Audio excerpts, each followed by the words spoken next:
Now, if you were watching Loose Women earlier today, you will have seen the presenter Nadia Sawalha reveal for the first time her battle with binge eating. The actress turned cook described how she combats her addiction to food by going to Overeaters Anonymous. Of course, she is not alone.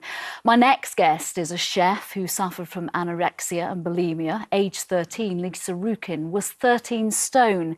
She's now written a new book to help others help themselves. She joins me now. Thank you so much for coming in. Thank you for having me. Why do you think so many people do have a complex relationship with food?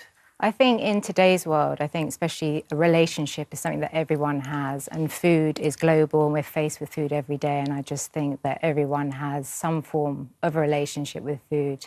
And society, there's always conflicting messages about how you should look and what you should eat. And your relationship turned into a mental health problem, an eating disorder.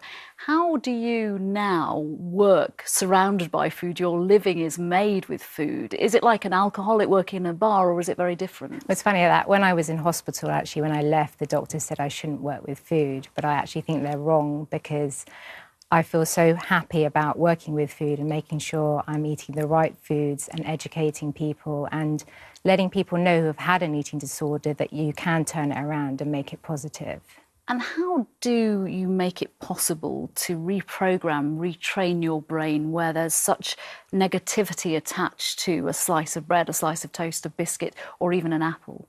I think you have to identify what works for you, what makes you feel happy. I'm a big believer that when you eat something, you should feel happy, and there's no point eating something that you're going to cut yourself up all day for eating that certain cake, or you're so annoyed with yourself, and that's when the whole trigger of negativeness starts, when you're actually fighting with yourself. And is it possible we work long hours and a lot of people are on really limited budgets to eat nutritious, healthy food all the time when money's tight?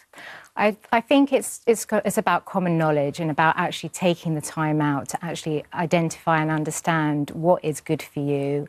It doesn't have to be expensive. You don't have to trawl around all the whole food stores. You can actually go to your local supermarket. It's just about being conscious and aware of how you can turn, for example, a cauliflower into roasted cauliflower pizza, a puree. There's so many different things you can do with a vegetable, and it's just about educating people. And in my book, my recipe book identifies and shows different recipes that you can use. OK, Lisa Rukin, thank you very much for coming in to talk about that. Thank you.